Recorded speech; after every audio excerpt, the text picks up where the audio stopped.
l'assurance de mon salut, par la présence du Seigneur Jésus. Son sang m'a lavé, m'a acheté, et l'Esprit Saint m'a régénéré. Dis avec moi, j'ai l'assurance. J'ai l'assurance de mon salut, par la présence, par la présence du Seigneur Jésus. Son sang m'a lavé, m'a racheté,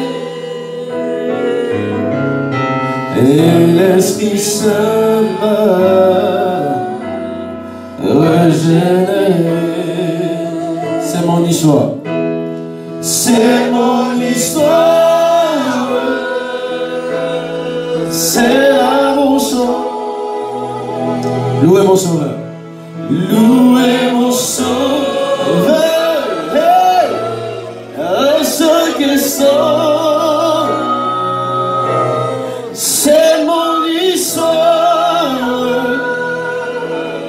C'est là mon chant.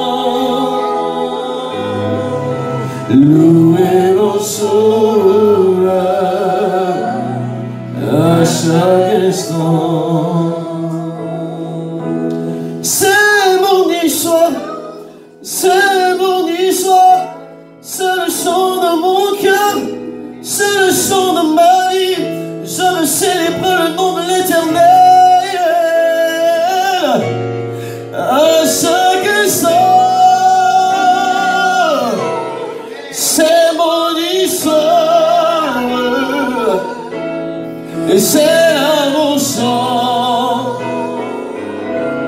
Louez mon sauveur à chaque instant. J'ai l'assurance de mon salut,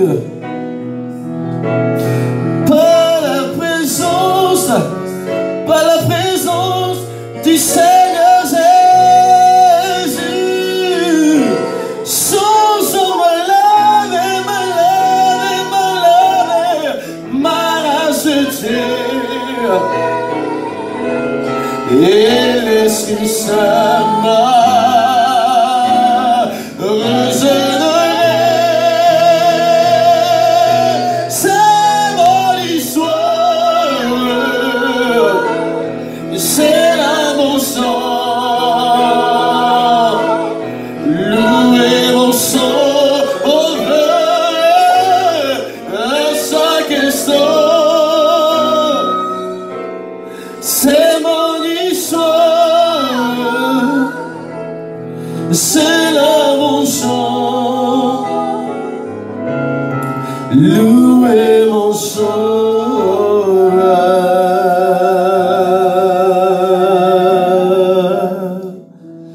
à chaque instant. Toute la gloire pour toi, Seigneur. Amen.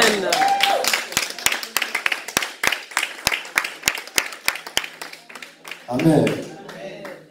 Le thème que nous allons partager ce matin est intitulé le salut. Le salut. Amen. C'est un thème grand, c'est un thème vaste, un thème difficile à définir. Amen. Parce qu'il y a beaucoup de choses à comprendre dans ce thème. Mais nous allons prendre simplement sa définition toute simple. Amen. Le salut. Le salut, par définition, c'est sauver. Amen. C'est sauver une personne d'un danger mortel et le mettre définitivement et efficacement à l'abri du danger. Amen. sauver une personne d'un danger mortel et le mettre définitivement et efficacement à l'abri du danger. Amen. Parce que, il faut comprendre, il y a plusieurs sauveurs. En Côte d'Ivoire, nous, on a notre président là-bas qui dit qu'il lui, il est la solution. Mais quel genre de solution? Amen. On a des marabouts qui disent qu'ils ont la solution. Même des hommes qui disent qu'ils ont la solution. Mais quel genre de solution? La solution des hommes est limitée. Amen. Les hommes peuvent te sauver, mais ils ne peuvent pas te mettre définitivement, efficacement à l'abri du danger. Donc en réalité, ce n'est pas un salut. Amen. Lorsqu'un enfant est en train de traîner et qu'il y a du feu, que l'enfant inconscient va vers le feu, quand vous enlevez l'enfant, quand vous le prenez, vous l'avez sauvé. Amen. Mais si vous laissez l'enfant et que vous allez dans la douche, l'enfant étant seul, est-ce que vous l'avez mis définitivement et efficacement à l'abri du danger? Non. Parce qu'il peut encore revenir. Amen. Amen. Et c'est le salut que le monde propose. Mais le salut dont je veux parler est différent du salut du monde. Amen. C'est le véritable salut. Quand vous l'avez, vous êtes sauvé et vous êtes mis définitivement et efficacement à l'abri du danger. Amen. Mais pour parler de salut, il faut qu'il y ait des conditions. Amen. Il faut qu'il y ait des conditions. La première condition, il faut qu'il y ait une personne qui soit en danger et qui désire être sauvée. Est-ce que vous comprenez? Il faut qu'il y ait quelqu'un qui soit en danger et qui désire être sauvé. Parce que quelqu'un qui est en danger, qui ne reconnaît pas qu'il est en danger, est-ce qu'on peut le sauver? Est-ce qu'on peut le sauver? On ne pourra pas le sauver. Amen. Quelqu'un qui est en danger, mais qui n'est pas conscient du danger, on ne pourra pas le sauver. Amen. Amen. Amen. Mais quelqu'un qui est en danger, mais qui est conscient qu'il est en danger et qui désire être sauvé, se tombe là sur la voie du salut. Parce que quelqu'un qui veut se suicider, il sera vraiment difficile pour nous de sauver cette personne. Amen. Amen. Nous sommes toujours dans le salut. Hein. Voilà, nous sommes toujours dans le salut. Amen. Voilà, nous sommes toujours dans le salut. Là, j'ai mis ici petit a. Ok, voilà. Vous revenez en arrière. Voilà. Non, sur le salut. Voilà, nous sommes toujours là. Amen. Donc, quelqu'un qui a envie de se suicider, il sera difficile de sauver cette personne. Parce que lui, il a envie de mourir. Amen. Mais quelqu'un qui n'a pas envie qu'on le sauve, on ne peut pas non plus le sauver. Mais quelqu'un qui est en danger, qui désire être sauvé, c'est parce qu'en réalité, il n'a pas la capacité de se sauver, qu'il désire être sauvé. Donc pour cela, il faut maintenant une tierce personne, une autre personne qui soit capable de le sauver et qui désire le sauver. Parce que si la tierce personne n'est pas capable de le sauver, même s'il a le désir, il ne pourra pas le sauver. Amen. Il ne pourra pas le sauver.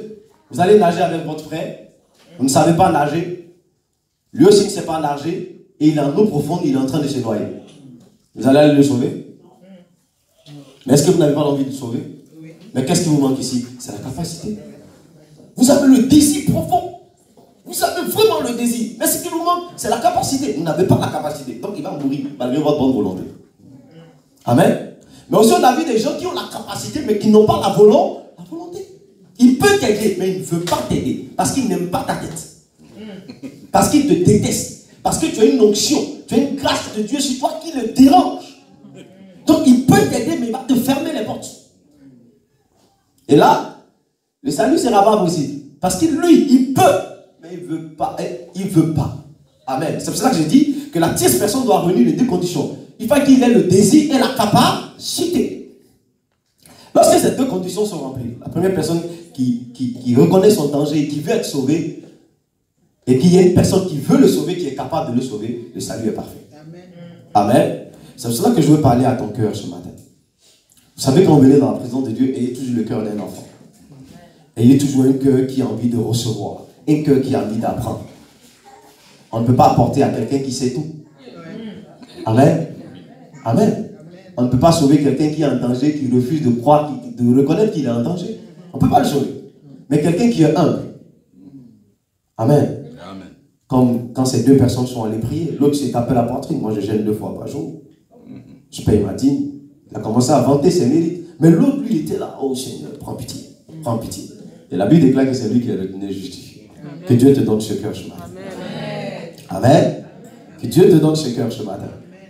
Et je pense que si tu as ce cœur, le Seigneur va te faire du bien ce matin. Amen.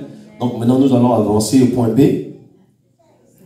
B, il dit, voilà, vous êtes en danger et vous avez besoin d'être sauvés. Amen. Vous êtes en danger, tous. Nous sommes en danger et nous avons besoin d'être sauvés. Pourquoi?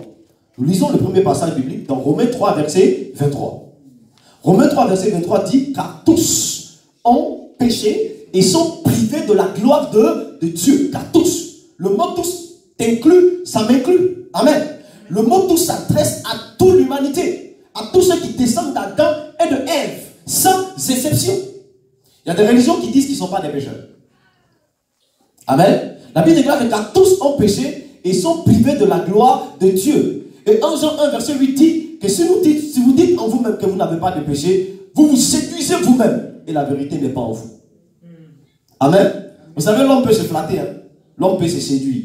Mais souvent, en Côte d'Ivoire, j'ai pour habitude de dire, tu peux tromper tout le monde, mais tu ne peux pas tromper 2 personnes. Tu ne peux pas te tromper toi-même, tu ne peux pas tromper Dieu. Quand tu mens, tu sais que tu mens. Et Dieu sait que tu mens.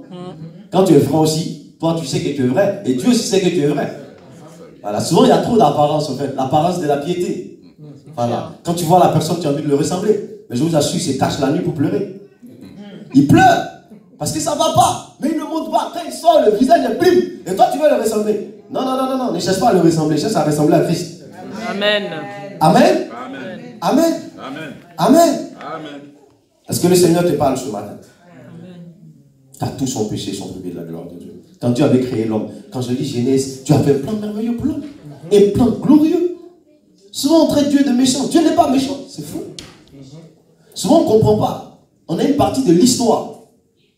Mais on ne va pas à la source. Dieu, avant de créer l'homme au 6e jour, il avait tout créé. Je ne sais pas si vous comprenez.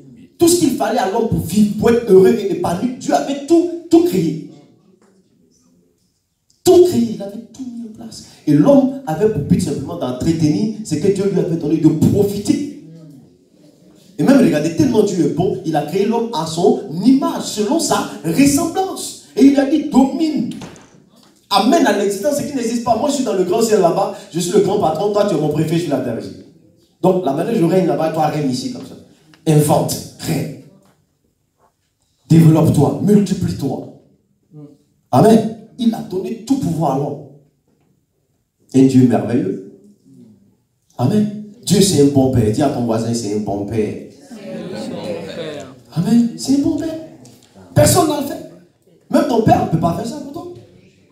Mais lui, il a tout préparé. Et pour finir, c'est nous qui avons trahi Dieu. C'est Adam qui a trahi Dieu. Ce n'est pas Dieu qui l'a trahi. Quand il a désobéi en écoutant la voix du serpent. Quand le serpent a parlé à Adam, Adam peut-être aurait pu dire, bon écoute, je suis déjà à l'image de Dieu, donc je n'ai pas besoin d'être comme Dieu. Mais il s'est laissé séduire. Amen. C'est pas aussi de sa faute, amen, je ne l'accuse pas. Amen. Et c'est comme ça que nous tous, nous avons plongé. Parce qu'avant qu'Adam et Ève ne pêchent, l'homme était incorruptible. Il était comme le soleil. Il pouvait vivre des milliards d'années sans mourir. Amen. On n'avait plus besoin de pommade. On n'avait pas besoin de pommade pour plier. On pliait. On était jeunes. Il n'y avait pas de maladie, il n'y avait pas de problème. Tout allait bien. C'était la paix, la joie. L'homme était en communion avec Dieu. Et quand le péché est venu, ça brisait tout. L'homme a sombré, la gloire est partie. La nudité de l'homme va apparaître.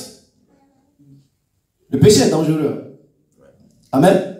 Parce que souvent, on a peur de... Tout à l'heure, le dirigeant a dit, le virus, là, comment on appelle ça?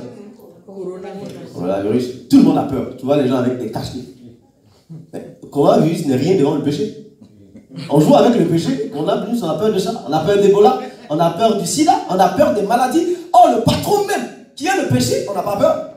Je ne sais pas si vous comprenez. On joue avec le péché, on s'amuse avec le péché. Mais quand il s'agit des petits éléments, les symptômes du péché, là, on n'a pas entré. Si Adam et Ève n'avaient pas péché, vous comprenez, si le péché n'était pas là, toutes ces choses-là, on n'a pas le voir. C'est le résultat, le fruit des conséquences du péché. le péché vient, vous êtes privé de la gloire de Dieu. Vous êtes déconnecté de Dieu. Parce que vous comprenez, toute source déconnectée de toute ressource déconnectée de sa source perd sa valeur. Lorsque l'arbre est dans le sol, il se nourrit et il grandit. Mais le jour où on déracine l'arbre, il va mourir. L'homme était connecté à Dieu. Et le péché est venu nous déconnecter avec Dieu. Et c'est pour qu'on se reconnecte avec lui. Ça vient. C'est des étapes. Amen. Voilà, je suis en train d'expliquer d'abord le problème. Amen. Amen. Amen. Que Dieu te bénisse. Amen. Le péché est venu déconnecter avec Dieu. Et l'homme est devenu sans saveur. Il est devenu malheureux. Il est devenu misérable. On ne joue pas avec le péché. Amen. Amen. Et puis, quand vous allez dans Romains 3, verset 23, il dit, je vais aller rapidement un peu, parce qu'on doit finir tout à l'heure, donc je vais sauter quelques versets. Dans Romains 3, verset 23, il dit, le salaire du péché, c'est la mort. La mort. Et quand vous lisez la Bible parle du péché sur 3 angles. Il y a la mort spirituelle, il y a la mort physique, et il y a la mort éternelle. La mort spirituelle, il vit, mais sa vie n'a pas de saveur. Sa vie est fade. Amen. Il ne donne pas à vie. Il ne communique rien. Amen. Il est comme un arbre qui ne produit aucun fruit. Il ne peut pas rentrer en contact avec Dieu. Dieu ne peut pas lui parler. Quand Dieu parle aux autres, il est étonné, il est surpris. Et là, un jour, il va mourir physiquement. Et c'est là que vous allez voir que son moi, comme on l'a dit tout à l'heure, en Côte d'Ivoire, il y a un monsieur, sa soeur est décédée, il a pleuré. Il a pleuré, il a pleuré. Il a pleuré, il dit, je vais aller avec elle. Je vais aller avec elle. Et pendant qu'il pleurait, son bédou, son porte-monnaie est tombé dans la tombe. Et il dit aux gens, s'il vous plaît, allez chercher pour moi. On dit non, mais tu as dit que tu veux partir avec elle, il faut descendre. Là, il dit, il ne peut pas descendre. Parce que là, tu iras seul, personne ne t'accompagnera. Même tous ceux qui t'aiment. Celui qui a dit, tu es la plus belle femme, tu es le plus beau garçon. Non, personne ne t'accompagnera. Personne. Tu iras seul. Maintenant, pire, ce qui fait que nous, les évangélistes, nous prêchons jour et nuit dans les rues, c'est l'enfer. Les temples de feu. J'aime pas cet exemple quand vous faites la cuisine. Maman Corinne fait la cuisine. Mais lorsque la mamie est en train de bouillir, que vous attrapez le couvercle, est-ce que vous pouvez attraper puis chanter, je chanterai de tout cœur? C'est pas possible. Quand vous attrapez, il y a une douleur qu'on ne peut pas expliquer. Les autres peuvent rire, mais vous ne pouvez pas rire. Parce que vous ressentez une douleur qu'on ne peut pas expliquer. Ça, c'est le feu de la terre ici. Souvent, les gens n'aiment pas qu'on parle de ça. Les chrétiens, surtout. Voilà. Et en Occident aussi, les gens n'aiment pas qu'on parle de l'enfer. J'ai suivi plusieurs films qui en parlent. L'enfer, les gens détestent qu'on parle de l'enfer. Sauf que non, tu juges, mais tu condamnes. Non, c'est écrit aussi dans la Bible. Amen. Voilà, tout ce que la Bible dit, il faut le dire. Amen. C'est pas pour effrayer quelqu'un, mais c'est ce qui est vrai. Les tanks de feu. Un feu qui te brûle toute la vie. Bon, on ne peut pas souhaiter ça à son pire ennemi. On ne peut pas souhaiter cela à son pire ennemi. C'est pour cela que les musulmans, je les aime. Et je prie pour eux. C'est pour cela qu'à chaque fois quand je sors, je vois un pécheur, je ne le juge pas, je le vois avec les yeux de Christ. Parce que je vois là quelqu'un qui est en danger, qui a besoin d'être secouru. Amen. Amen. Amen. Voici les dangers qui guettent l'homme. Voici les dangers. Les dangers. Ézéchiel 18 dit, l'âme qui pêche, c'est celle-là qui mourra. Donc le péché produit la mort. Le salaire du péché. Donc le péché, c'est un travail. Un travail. Quand vous travaillez pour le péché, il va vous payer. Mais c'est un mauvais payeur. Le salaire qu'il va vous donner ne va pas vous arranger. Amen. Amen. Et souvent, il nous séduit. Il met tout ce qui est bling, bling, bling, bling, bling. Quand tu vois, tu dis, waouh, c'est merveilleux. Il dit, viens. Viens, je vais te satisfaire. Viens, je te donne tout ce que tu veux. Viens. Avec moi, il n'y a pas d'effort. Hein. Viens seulement. Et là, il t'a séduit. Et quand tu arrives, paf, quand tu es tombé, il dit, ok, sentence. Il arrache ta joie, ta paix. Il brise tout en toi. Et pour finir, il te donne la mort. Amen. Amen. En même temps, quand je parle de danger, je ne vais pas seulement parler du péché. Parce que Être malade, c'est un danger. Amen. Parce qu'on est malade, on vient aller à l'hôpital. Pourquoi on vient aller à l'hôpital? C'est parce qu'on ne veut pas mourir. Donc tu allais rester chez toi à la maison. Amen. Quand à la fin du mois, tu n'arrives pas à payer ton loyer, tu es en danger. Là-bas en Afrique, il y a ce qu'on dit, on dit il y a 3 esprits qu'on ne peut pas chasser. Loyer de maison, facture d'eau, facture de cellules. Ces 3 esprits-là, que tu veux ou pas, ils te rendront visite chaque fin du mois. Si tu veux, il faut gêner, prier, ils te visiteront. Tu ne peux pas les chasser. Quelle que soit ton onction, tu ne peux pas les chasser. Amen. Donc quand la fin du mois arrive, que tu fais tes calculs, tu te rends compte qu'il y a un déficit, ben là, c'est compliqué. Hein? Voilà, ton cœur commence à... Ton cœur bat. C'est vrai ou c'est faux? Ça n'a pas à faire des Saint-Esprit, non. Souvent tu as la foi, mais moi c'est compliqué. Parce que là, tu vois que tu es en danger. Le danger là, il faut que j'ai l'argent pour régler. Amen. Là, souvent d'autres, c'est le célibat. Tu es là, tu pries malgré toute la beauté. Peut-être en Afrique, excusez-moi, je parle beaucoup de l'Afrique parce que je viens de l'Afrique. Voilà, le père allait voir le marigot, il a dit, bon écoute, tu protèges ma famille, mais moi je te donne toutes mes filles en mariage. Donc elles n'ont pas le droit de se marier. Donc tu vois, elle est belle, elle a tout, mais aucun garçon ne veut l'épouser. Personne. Viens profiter. Et cette personne est en danger. Amen. En danger parce qu'il y a une promesse de Dieu qui ne s'accomplit pas dans sa vie, qui est le mari, l'homme qui dira à son père et sa mère, s'attachera à sa femme. Il n'a pas droit à cette bénédiction parce qu'il est vendu quelque part. Et les dangers, c'est surtout, chacun connaît le danger. Amen. Quand moi je suis en train de venir ici, je me posais la question. À l'ambassade, on va se rester. Parce que bon, comment je vais arriver ici? À l'ambassade, tout le monde m'a dit non, si tu arrives là-bas, tu arrives. Bon, j'ai dit Seigneur, bon, moi je vais. Je suis arrivé là-bas, je ne sais pas ce qu'il a raconté, pasteur. Je ne sais même pas. Qu'est-ce que j'ai raconté? On m'a posé des questions, je ne sais pas ce que j'ai dit. J'ai fini, le passeport est sorti. Il y a eu le visa. Et c'est ce que j'ai dit au pasteur. Quand j'étais à l'aéroport, quand ils ont commencé à contrôler, le monsieur m'a posé des questions. Je ne savais pas ce que j'ai dit. Je vous assure, je ne sais pas ce que j'ai dit. Et il a fini, il a pris les dossiers qu'il a fini de lire. Il dit, oh pasteur, homme de Dieu, priez pour nous. J'ai dit que Dieu vous bénisse, que Dieu vous bénisse. Puis je vais partir. Mais on m'avait trop stressé. Donc j'étais en danger en quelque sorte. Amen.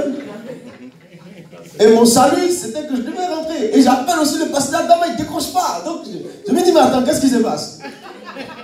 Je suis là à Paris, je ne connais personne. Amen. Mais je parle en langue seulement dans mon cœur.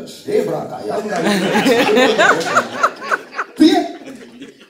Amen. Priez seulement. Je parle en langue. Là, je suis parfois Augustin, je parle en langue. Parce qu'il est en danger. Je connais personne s'il ne vient pas me chercher, je fais bon. Amen. Donc, ça peut besoin de salut. Donc, chacun de nous, dans un domaine bien précis, on a besoin de salut. Amen. Ce n'est pas forcément le péché. Hein. On a besoin de ça. Chacun a besoin. Amen.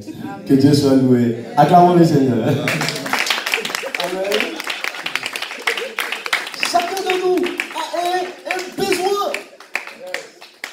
Et lorsque ce besoin est résolu, tu as le salut. Amen. Donc voici le danger. Mais ce qu'il faut faire, comme j'ai dit, il faut localiser le problème. Et reconnaître que tu as ce problème. Et que tu n'es pas capable de te sauver toi-même. Amen. Et avoir cette soif, ce désir qu'un sauveur vienne te sauver. Amen. Parce que si tu as localisé le problème et que tu n'as pas le désir d'être sauvé, on ne peut rien faire pour toi. Amen. Amen. Mais si tu as cette soif, et c'est ce que je veux que tu aies ce matin, si tu as cette soif, si tu as ce désir, attends qui te presse. Si tu en as marre de ce problème et que tu désires être sauvé, laisse-moi t'annoncer cette bonne nouvelle que ce matin tu seras sauvé au nom de Jésus. Amen.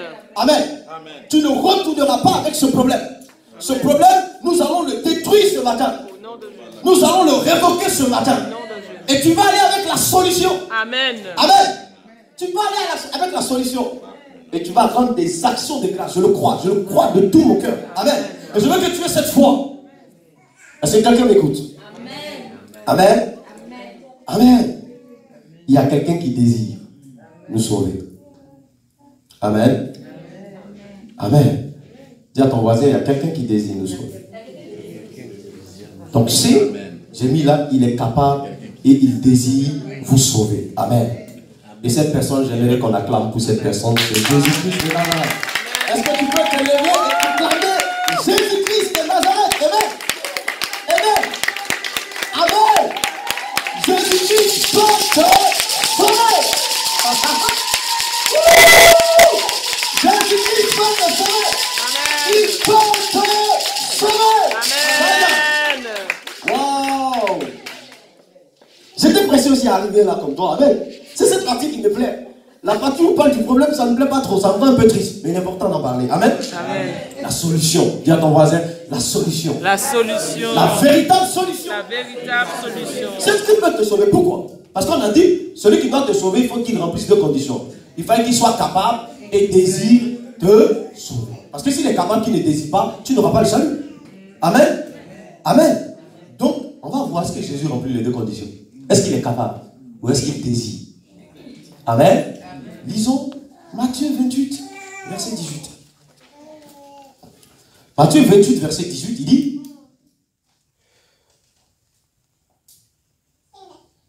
Matthieu 28, verset 18, après qu'il fut sorti, est-ce que c'est ce passage? On va prendre dans la Bible, excusez. On va vérifier. Matthieu 28, verset 18.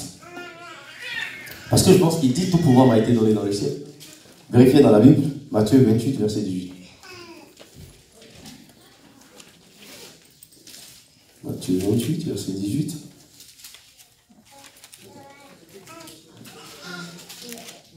Quelqu'un a trouvé, non? C'est tout pouvoir. N'est-ce pas? Jésus s'étant approché leur parla. Voilà. Tout pouvoir m'a été donné dans le ciel et sur la terre. Amen. Amen. Donc il dit tout pouvoir. C'est Matthieu 18, verset 18. Il dit tout pouvoir m'a été donné dans le ciel comme sur la terre. Waouh. Dis à ton ami, c'est formidable. C'est formidable. Tout pouvoir. Je ne sais pas si vous comprenez. Tout, il dit tout pouvoir. Il n'a pas dit une partie du pouvoir. M'a été donné. Il dit tout pouvoir m'a été donné dans le ciel et sur la terre. Le président de la France règne. Mais son pouvoir se limite en France. Il ne peut pas aller régner aux États-Unis. C'est pas ce que je veux. Le président des États-Unis ne peut pas venir régner en France. Chaque président a un pouvoir, mais limité. Amen. Et toute personne a un pouvoir, mais un pouvoir limité. Mais Jésus-Christ, le pouvoir qu'il a n'est pas limité. Est-ce que vous comprenez? Il règne dans le ciel, sur la terre et sous la terre. Amen. Donc, quel que soit le problème que tu as, si ce problème-là, c'est un problème spirituel, lui, il a dominé le spirituel. Amen. C'est un problème physique, il règne sur le physique. C'est un problème de maladie, lui, il a vaincu la maladie. Si c'est un problème de mort, il est mort le premier jour, le troisième jour, il est ressuscité. Amen. Il règne sur tout, il a tout pouvoir. Il n'y a pas une chose qu'il ne peut pas faire. Mais malheureusement, ceux qui l'adorent, ceux qui ont accepté Jésus-Christ, ignorent cela. Ignorent cela. Nous adorons un Dieu, mais nous ne savons pas qui il est. Amen. Nous ne savons pas qui il est. Nous ne savons pas quelle est la force qu'il est. Quel est le pouvoir qu'il a. Nous ne le savons pas. Parce que ça se voit dans notre langage, dans notre manière de parler. Parce que quand un chrétien est malade, regardez comment il tremble. Comment il tremble? Il tremble. Il a peur. Il oublie même que son Dieu est le Dieu qui guérit. Il est plus focalisé sur le problème que sur la solution. Amen. Amen. Et pour finir de manière indirecte, il glorifie le diable. Et son père est frustré. C'est pas ce que vous comprenez. Et son père est frustré parce que son père voit qu'il est capable. C'est comme par exemple vous en tant que père. Ton enfant a fait. Et tu es milliardaire. Et ton enfant te laisse. Il va voir le voisin qui n'a même pas la moitié de ta fortune. Et il va trouver le voisin pour lui dire, voisin, vraiment j'ai faim. Depuis le matin, je n'ai pas mangé. Et tous les jours, il est chez le voisin en train de quémander. Si vous apprenez, comment vous allez vous sentir? Comment vous allez vous sentir? C'est même frustré. Parce que j'ai tout. Il y a tout à la maison. Mais quel est le problème? Et c'est ce que nous faisons. Lorsque ça ne va pas, au lieu de penser directement à celui qui a tout pouvoir, on pense au voisin. On pense à la voisine. On pense à telle réaction. On pense à telle stratégie humaine. C'est pour ça qu'on est toujours déçus. Amen. Il dit malheur à celui qui met sa confiance dans un homme. Il est comme un arbre planté au milieu du désert. Il va sécher. Souvent le Seigneur est frustré par notre attitude. Il a tout pouvoir. Rien ne lui est impossible. Il amène à l'existence des choses qui n'existent pas, comme si elles existaient. Ce grand monde que vous voyez, il a fait en 6 jours. En 6 jours. Mais ce n'est pas ton petit problème qu'il ne peut pas résoudre. Mais à cause de ce problème, tu l'as oublié. Tu passes ton temps à pleurer et à te lamenter. Écoute, il dit, tout pouvoir m'a été donné dans le ciel comme sur la terre. Ton problème est petit. Amen. Ce que tu traverses, c'est un petit problème pour Jésus. C'est un tout petit problème pour lui. Un ange simple peut régler ça, peut résoudre ça. Amen. Ce matin, il veut que tu comprennes cela. Qu'il est capable. Amen. Il est capable. Ce que tu vis, ce que tu traverses, il est capable de le résoudre. Même si devant est fermé, derrière est fermé, à gauche est fermé, à droite est fermé. C'est un esprit. Amen. Un esprit n'est pas bloqué par le mur. Je ne sais pas si vous comprenez. Je ne sais pas si vous comprenez. Même si vous pensez que tout est sombre. Même si votre situation est comme celle de Lazare. Lorsqu'on l'a appelé, il n'est pas allé. Parce qu'il s'est rendu compte qu'en guérissant Lazare, la gloire n'allait pas être aussi grande. Il a laissé Lazare mourir. Marthe et Marie se sont plaints. Mais lui, il avait son plan. Amen. Il avait son plan à lui. Et 4 jours après, quand il était pourri, c'est là qu'il est arrivé. Et quand il est arrivé, Marie lui dit, bah, écoute, si tu étais là, et c'est comme ça. Il dit, mais Seigneur, voilà, j'ai gêné, j'ai prié de manière indirecte. On dit au Seigneur, mais écoute, on se plaint. Il dit, mais si tu étais là, de manière indirecte, il dit, mais écoute, quand c'était la nourriture, Jésus, tu étais là. Parce que tu étais l'ami de Lazare. Voilà, quand tout allait bien, tu étais là. Quand c'était les fêtes, tu étais là. Maintenant, il est tombé malade, on a envoyé des gens t'avertir, tu n'es même pas venu. Maintenant, il est mort, tout est fini, tu viens faire quoi? Tu viens faire quoi? Et Jésus lui dit, non, mais écoute, si tu crois, tu verras la gloire de Dieu. Il dit, ben, Jésus, arrête cette théorie, là. Nous tous, on sait qu'on va ressusciter au dernier jour. Ça, c'est pas nouveau. Je dis, non, c'est pas de ça que je parle. Si tu crois, tu verras la gloire de Dieu. Que Dieu te donne cette foi ce matin. Amen. Amen. Et il arrive devant la tombe. C'était un petit problème pour lui. Ce jour, il a pleuré. Il a pleuré à cause de quoi? À cause de l'incrédulité des gens. Et quand il a fait la prière, regardez même la prière, il dit, Père, je te loue parce que moi, je sais que tu m'exauces. Mais c'est même pas à cause de moi que je prie. C'est à cause de ces incrédules, ces hommes qui sont incrédules, qui ne croient pas. Et il crie, Lazare, sort. Tu sortiras de la tombe au nom de Jésus. Amen. Il dit, Lazare, sort. Et Lazare est sorti. Lazare sort, il est sorti. Je vais t'annoncer simplement, il faut croire, s'il te plaît. Il faut croire. Il faut croire. Tout pouvoir, il dit, tout pouvoir m'a été donné dans le ciel. Il ne faut plus le voir comme étant un homme limité. Amen. Ne vois pas ton problème plus grand que Dieu. Ne vois pas ta situation plus grande que celle de Dieu. Amen. Je leur ai rendu ce témoignage. Les policiers m'ont raflé. J'avais oublié ma pièce. Et je leur ai dit, je suis pasteur. Ils ne veulent pas comprendre. J'ai tout expliqué, ils ne veulent pas comprendre. Donc on m'a embarqué dans le cargo avec tous les brigands. Le pasteur et les brigands sont tous dans le cargo. Et le cargo avance. Bon, ils ont embarqué un évangéliste. Amen. Et là, j'ai vu un peuple qui était là, voilà l'église réunie, il fallait commencer le ministère. Amen. Amen. Là, je me suis levé. Alléluia. Amen. Car Dieu a tant aimé le monde qu'il a donné son Fils unique. En peu que quiconque croit en lui ne périsse point, mais qu'il ait la vie éternelle. Si je suis dans ce cargo, c'est parce que Dieu a un plan pour vous. Et je suis venu vous annoncer ce plan. J'ai commencé à prêcher l'évangile. Prêcher l'évangile. Et quand ils sont arrivés à Renault, là, à Vision, ils ont garé. Le corps a bien venu, il dit, pasteur, descends, ta foi t'a sauvé.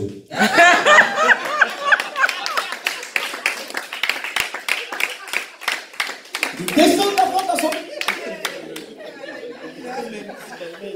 Mais qui a opéré le miracle? C'est Jésus. C'est tout pour vous. Tout pour moi. C'est ce qui va me laisser. Amen. Et quand je suis descendu, il m'a dit non, tu n'arrêtes pas. Parce que si tu arrêtes, c'est comme si tu as prêché pour qu'on te libère. Tu continues le message. Je commençais à prêcher. Je prêchais. Et le corps vient me dit, mais pasteur, on dirait que tu n'as pas fini ton message. Et lui, il dit, remonte, je suis remonté. C'est continué à prêcher. Je continue à prêcher. Arrivé à l'indénié, ils ont garé.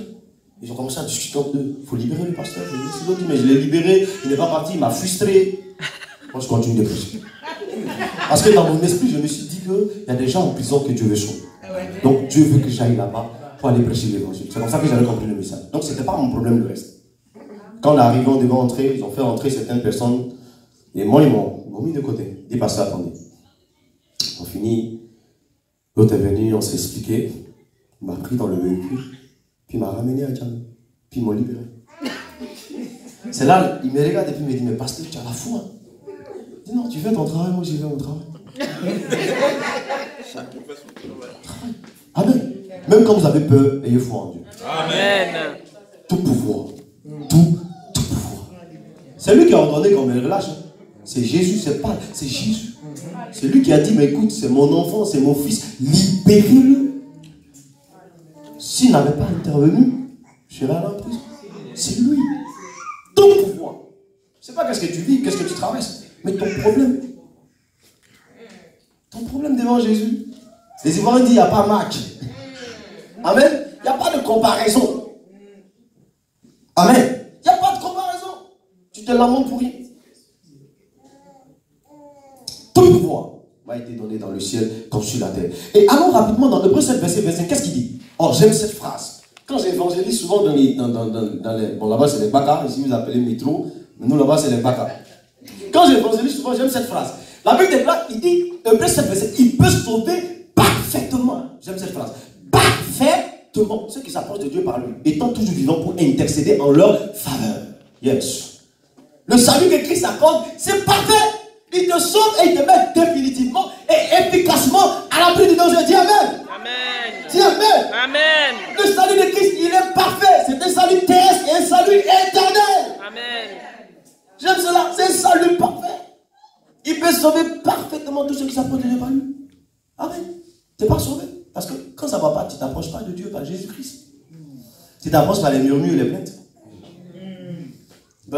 Murmures et les plaintes. Tu as dit, Seigneur, ouais, j'ai jeûné, j'ai prié, pourquoi cela m'arrive? Saint-Esprit de Dieu, Dieu n'était pas bien, tu n'étais pas gentil, le voisin tu l'as béni, moi tu m'as laissé. Voilà. C'est comme ça.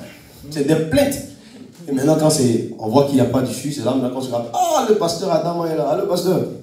Vraiment, cette histoire-là, c'est un peu compliqué, Voilà, je ne sais pas si le Seigneur peut agir, mais dans tous les cas, comme toi, tu as la foi pour prier. Amen. Et le pasteur va activer sa foi et va prier. Quand la situation est décantée, là, tu oublies le pasteur, tu oublies l'église, tu oublies tout le monde. Amen. Et tu attends là un autre problème encore. Quand l'autre problème se dit, alors, pasteur. Amen. On ne s'approche pas de Dieu, par Jésus-Christ. C'est pour ça que le problème demeure. Amen. Les murmures ne sont pas la solution. Les pleurs ne sont pas la solution. Les lamentations ne sont pas la solution. Tant que le peuple d'Israël s'est mis à murmurer, ils sont restés dans les déserts en train de tourner et errer. Amen. En train de dire. Comment tu t'approches de Dieu? Par Jésus-Christ? Par tes plaintes, par tes pleurs ou par tes lamentations? Jésus l'a dit. Est-ce que tes soucis peuvent changer la couleur de tes cheveux? Non. Au contraire, quand tes soucis, tu es stressé, tu n'as plus de voix, tu t'agaces toi-même, tu agaces tout le monde. Tu pollues l'atmosphère. Parce que tu n'es pas de bonne humeur. Donc tu vas finir par contaminer la famille, tout le monde, et puis bon, c'est pas bien. Amen. Amen. Amen. Amen. Amen. Revois ta manière de t'approcher de Dieu. Quand ça ne va pas, Jésus-Christ c'est le chemin. C'est la voie indiquée, c'est le canal indiqué. Quand ça ne va pas, fléchis chez nous. Il faut lui parler. Il faut lui parler. Je vous dis la vérité, il faut lui parler. On allait voir un Libanais parce qu'on voulait un endroit pour qu'une sœur fasse le commerce. Quand on est arrivé, le Libanais dit non. Quand il a dit non, mon ami m'a touché. Il dit, mon gars, commence à parler là. Il a commencé. Parle. Quand il a touché le gars, le Libanais, il a reposé la question. Il dit, moi je ne sais pas pourquoi, qu'elle vienne, la place est là. Donnez-lui la place. Dieu est témoin. Il a changé d'avis sur le champ. Sur le champ, il a changé d'avis. Amen. Une autre c'est pareil, elle avait un problème de 400 000, elle allait voir la personne dit, donne pas. Elle est venue s'inquiéter. Dit, bon, s'il te plaît, disons merci au Seigneur, la sœur en Christ. Elle a commencé, esprit de... Non, attention. On n'a pas dit esprit, on dit disons merci au Seigneur. On ne s'approche pas de Dieu par l'esprit. Des démons, non. Si Jésus est là, il faut laisser les gars là de côté. Disons merci au Seigneur. Parce qu'elle attend la partie où on dit feu, fire, combat. C'est là Amen. Amen. C'est comme ça. Vous allez le matin à l'église, quand on dit adorer, souvent ils sont calmes. Louange, ils sont calmes. Mais quand on dit combat, souvent le pasteur dit c'est bon, stop. Et là, il s'arrête pas. Amen. Il ne peut pas s'arrêter. Et même souvent quand il s'arrête, attends. Amen. Mais tu t'approches de Dieu comment? Parce que le problème est trop. Amen. Et là, Dieu est frustré. Parce qu'il voit que Jésus, attends, il n'y a pas de comparaison, mes frères. ficherait. Relâcher, il faut des calmer. Sinon, Isaïe 45, il y a des côtes. Il faut relâcher sa ceinture, c'est tout. Et on est passé par Jésus. Il a relâché sa ceinture. Il faut aller. Quand il est arrivé, il lui a donné les 400 000. Quand il est parti, c'est comme maintenant le monsieur l'appelle. Allô, attends, comment tu as pris l'argent? Comment je t'ai donné l'argent? On a relâché sa ceinture, il n'a rien vu dedans. Quand il est arrivé, tout était flou. Tout était flou. C'est quand il a donné, maintenant il est parti. C'est là, maintenant, son esprit est revenu. Et il s'en rend compte qu'il n'a pas donné, mais il avait déjà donné. Amen. Et toute la gloire est revenue au Seigneur. Amen. Amen. Jésus, le canal indiqué. Il peut sauver parfaitement tous ceux qui s'approchent de Dieu par lui, étant toujours vivants pour intercéder en leur faveur. Voilà la grâce que nous avons. Il est auprès du Père, un avocat, un intercesseur. Il plaide pour nous. Même quand nous chutons, même quand rien ne va, c'est un bon Père. Il plaide pour nous. Mais malheureusement, on ne voit pas tout ça. On ne s'approche pas de Dieu par lui. On prend d'autres chemins. Si tu t'approches de Dieu par moi, tu vas échouer. Amen. T'approches de Dieu. Parce qu'aujourd'hui, bon, je ne sais pas si c'est ici, c'est en Côte d'Ivoire, il y a des super bishops, des tribishops, des quadribishops, des archers, des papes, des gens qui te disent que toi, tu ne peux pas t'approcher de Dieu. Que pour aller vers Dieu, il faut passer par lui. Et toi, tu n'as pas le droit d'y aller. C'est du gros n'importe quoi. Amen. Amen. C'est fou. C'est dans l'ancienne alliance, il y avait tous ces tracasseries. Maintenant, le voile est ouvert. Jésus-Christ a inauguré la voie. C'est le canal indiqué. Amen. Tu peux t'adresser directement à lui. Tu peux t'approcher devant le trône de la grâce. Amen. Et il va te sauver parfaitement. Souvent, ton salut n'est pas parfait parce que tu t'approches mal. Tu prends un canal humain. Donc, tu vois, non? Parce qu'il y a des gens qui te disent, bon, écoute, Dieu, je peux le corrompre. Envoie une offrande de millions. Moi, je donne 200 000 à Dieu. Et puis, quand je finis de lui donner les 200 000, on va résoudre ton problème. Et tu donnes les 1 million, il n'y a rien qui est relevé. Ton salut ne peut jamais être parfait. Approche-toi directement. Amen. Amen. Est-ce que Dieu parle à quelqu'un ce matin? Est-ce que Dieu parle à un cœur ce matin? Amen.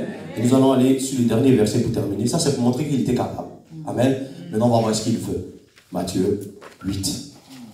On va descendre. Jésus-Christ maintenant peut te sauver. Ça, c'est Jésus-Christ veut te sauver. Nous allons aller descendre. Jésus-Christ veut te sauver. C'est Matthieu 8. Le verset 2. Il est capable et il désire te sauver. Voilà. Matthieu 8, verset 2 à 3. Voilà. On va terminer là parce que le temps va s'excuser. On va terminer rapidement. Matthieu 8, verset 1 à 2. Quelqu'un peut faire la lecture, s'il vous plaît? On va terminer là rapidement. Matthieu 8, verset 2. Il dit. Et ils dirent, où est le roi? Non, c'est pas. Matthieu 8, verset 2 dit, un lépreux. Prenez vos Bibles, vous allez voir. Voilà. Prenez la Bible. Dans la Bible, Matthieu 8, verset 2, il dit.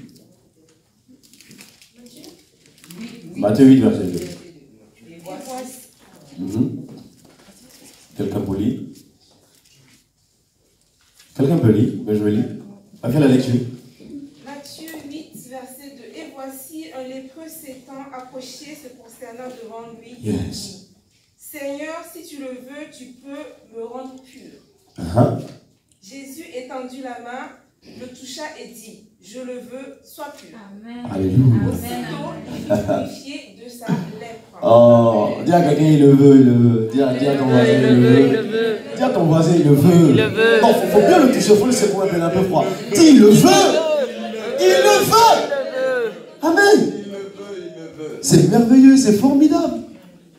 Amen. Un lépreux. Est-ce que vous n'avez pas vu un lépreux? Amen. Un lépreux. La lèpre est sale. Mais ce lépreux n'a pas regardé aux hommes. Je vais aller rapidement, on a fini. Il a pris son courage à 2 mains. Il savait que Jésus peut le guérir, mais il ne savait pas s'il voulait. Et devant toute humilité, il dit, Seigneur, si tu veux, parce que je sais que tu peux. Parce que tout le monde m'a chassé à cause de ma lèpre. On m'a mis de côté, parce que dans l'Ancien Testament, c'était ainsi. Mais toi, je ne sais pas si tu es pareil avec les pharisiens, les scribes, les docteurs de la loi qui m'ont mis de côté, qui m'ont isolé à cause de mes péchés, à cause de ma faiblesse, à cause de ma maladie. Si tu veux, tu peux me rendre pur. La Bible déclare que Jésus le regarde et puis il l'aime encore. Dans sa lèpre, sa saleté, Jésus l'aime. Et puis il dit, je le veux. Et au futur, il fut purifié de sa lèpre. Quel que soit ce que tu vis, quel que soit ce que tu traverses, quel que soit ce qui t'arrive, même si les hommes t'ont condamné, si la médecine t'a condamné, s'ils ont dit qu'il n'y a plus de solution pour toi, s'ils ont dit que c'est fini pour toi, laisse-moi te dire que c'est le mensonge des hommes, c'est le mensonge du diable. Jésus-Christ lui me dit de te dire ce matin qu'il veut te sauver. Amen. Il le veut. Il le veut. Quelle que soit la situation, il le veut. Retiens cette parole. Il le veut. Amen. Va avec cette pensée. Il le veut. Que cette parole remplisse ton cœur.